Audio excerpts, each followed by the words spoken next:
Gerda, vandag se vraag is: hoekom is selfdiagnose gevaar? En kan ons sommer net begin deur te gesels oor hierdie tendens in die wêreld dat sosiale media is waar jy nou jouself diagnoseer vir sielkundige diagnoses, wat vir my geweldig gespanne maak. Ja, Lise, dit is definitief 'n nuwe tendens wat oor die laaste paar jaar kop uitgesteek het. En ek dink die groot gevaar lê daarin dat wanneer dit kom by psigiatrie, wanneer dit kom by sielkunde, dan is daar soveel oorvleueling met verskillende moontlike psigiatriese toestande dat selfdiagnose, jy kan jouself dalk per ongeluk reg diagnoseer, maar daar is soveel nuance aan hoe daar uiteindelik 'n diagnose gemaak word. Ons kan nie net bloed trek nie. Ons kan nie net sê dis eenvoudig, hier is die 5 tikboksies, as jy dit tik, het jy dit nie. Want daar is diferensiële diagnoses. En daardie diferensiële diagnose is eintlik maar 'n term wat ons het om te sê dit is moontlik dit, moontlik dit, moontlik dit, moontlik dit, want hierdie verskillende versteurings deel ooreenkomste. En as jy self diagnoseer en die groot gevaar met dit is dat baie mense besluit self dan om hulle medikasie te staak of hulle begin natuurlike medikasies gebruik. Nou ek wil net reguit sê natuurlike medikasie is fantasties. Ek praat dan van jou kruie, jou adaptogenics, so die sampioentjies wat mense so lief is daarvoor. Al die goed is wonderlik en het 'n plek, nê, maar as jy nie 'n diagnose korrek het nie, dan kan dit vir jou skade veroorsaak. En jy sit met die ander kant is waar jy dalk nie optimaal behandel gaan word nie. So jy diagnoseer na jouself, jy probeer jouself nou behandel omdat jy nou by Clicks gou vir jou 'n paar produkte gaan koop het wat iemand op die internet nou gesê het, hierdie is die oplossing. Maar jou probleem word nie opgelos nie, want jy is besig om dalk die verkeerde ding te behandel. So selfdiagnose is uiters gevaarlik, maar veral ek is altyd bekommerd as mense kom en sê hulle het al hulle medikasie gelos want hulle dink die dokter is verkeerd. Hulle het iemand op Instagram of Facebook gesien wat sê dis eintlik wat hulle mekeer. En dan dink ek, oef, dis nie goeie mediese raad nie. Maar ons kan ook nie, want met selfdiagnose is daar 'n baie belangrike element wat ons mis. En dit is daardie objektiewe buiteblik, die observasie, wat so 'n belangrike been van diagnose is in psigiatrie. En jy kan jouself nie objektief sien nie, jy kan jouself nie van buitekant af korrek aanskou nie. Die ander deel wat ook vir my hier belangrik is, veral met sekere diagnoses soos major depressie en bipolêre versteuring en al daai is die behandeling wat jy kry by 'n terapeut. Ons almal kyk na hierdie, veral nou in die wêreld ons nou leef, en soos jy nou noem, nou gaan jy vir pille, jy gaan nou nie vir psigiatriese pille nie, jy gaan nou vir die omega-3 en jy gaan vir daai wat alles ook baie belangrik is vir funksionering. Maar nou gaan jy vir hierdie pille en jy dink dit gaan nou beter raak, maar die hele punt van terapie en psigiatriese ingryping is om nie net objektief daarna te kyk of van 'n buitestander nie, maar om saam met jou te werk aan waar kom hierdie probleem vandaan, hoe kan ons dit beter hanteer, en daai is eintlik behandeling, nie omega-3 of iets nie.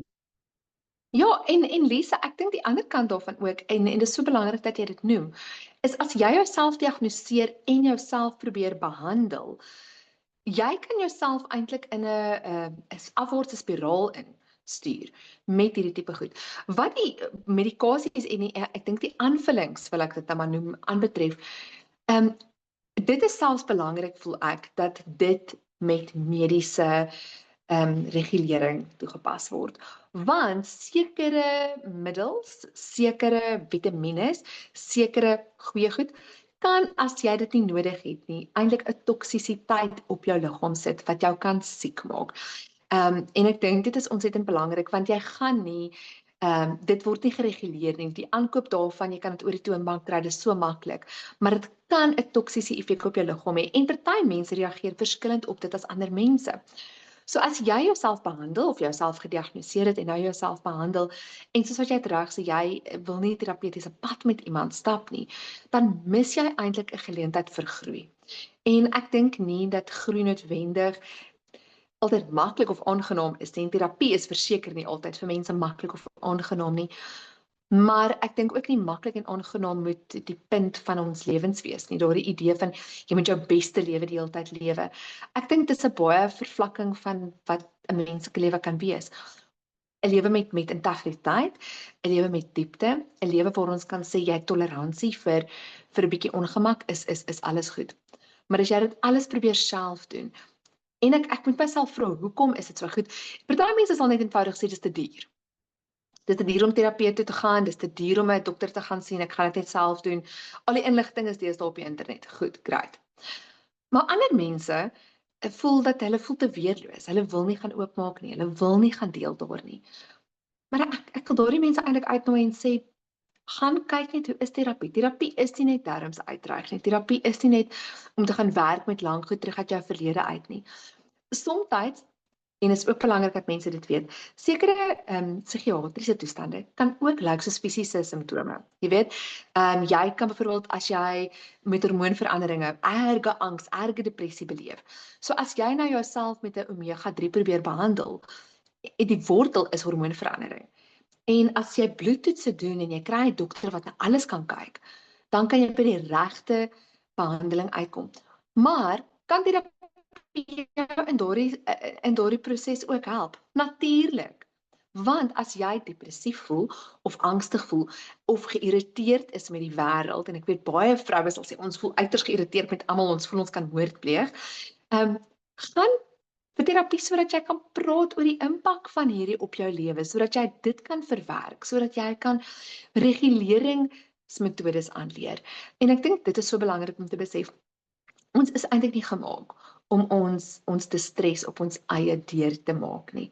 So mense moet net iemand gaan sien, gaan vra, gaan kry hulp, gaan sien iemand. Maar as dit kom by daardie selfdiagnose, as dit kom by ek het 'n influencer gesien en hulle sê dit en dit en dit, wees asseblief versigtig.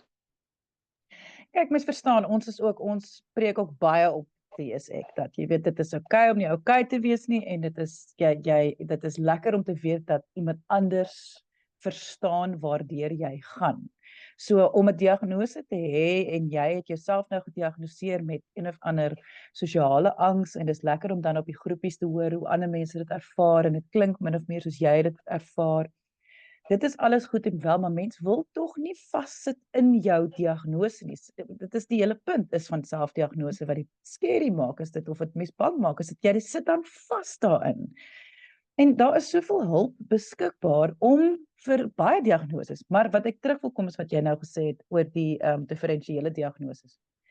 Skuldklier, depressie, angs. Tekort aan Vitamine D, depressie, angs.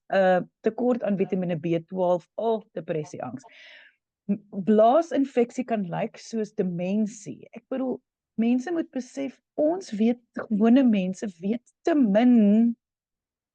Ons weet te min en ons moet ophou om te dink ons is sulke wysneus. Daar is soveel fynere detail in 'n mens se lyf wat so baie chaos kan veroorsaak.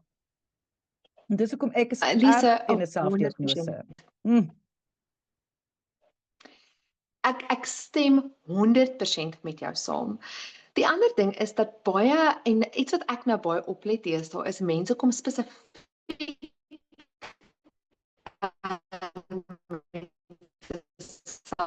ek sien. En as ek begin praat oor, dan sal mense sê, ja, maar dit is omdat hulle sien soveel. Dit is heeltyd op hulle sosiale media. En ek dink ons moet ook net onsself bietjie leer oor sosiale media.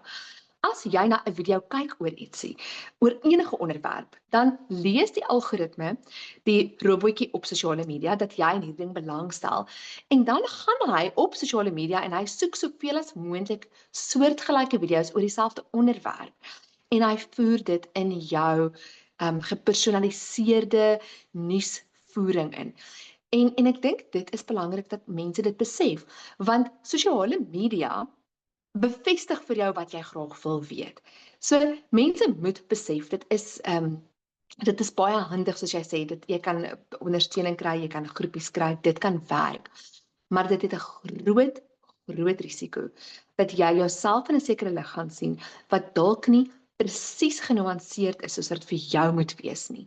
En dit is belangrik, mediese goed kan lei tot sekere psigiatriese simptome. Mediese toestande kan lei tot regte depressie, tot regte angs. Maar jy kan dan nie die depressie of die angs hanteer nie. Ek sal altyd, as ek 'n nuwe pasiënt sien, altyd eers vir hulle terugstuur dokter toe vir 'n volledige paneelbloede, want daar is soveel moontlike mediese dinge wat kan aanleiding gee tot die simptome wat hulle beleef. Mense, indien julle enige vrae het, kan jy e-pos stuur na lesse@wsek.co.za. Daar is natuurlik baie leesstof op WSEK se webwerf, gaan gerus soontoe, dit is wsek.co.za. Ek sê baie dankie aan Gerda Kriel. Sy is 'n kliniese sielkundige in Somerset West. Ek sit daar besonderhede by die video. Gaan kyk gerus daarna en dan deel asseblief die gesprek. Mense weet nooit wie het nodig om hierdie te hoor nie. En ja, dankie dat julle gekyk het en soos altyd, kyk mooi na jouself.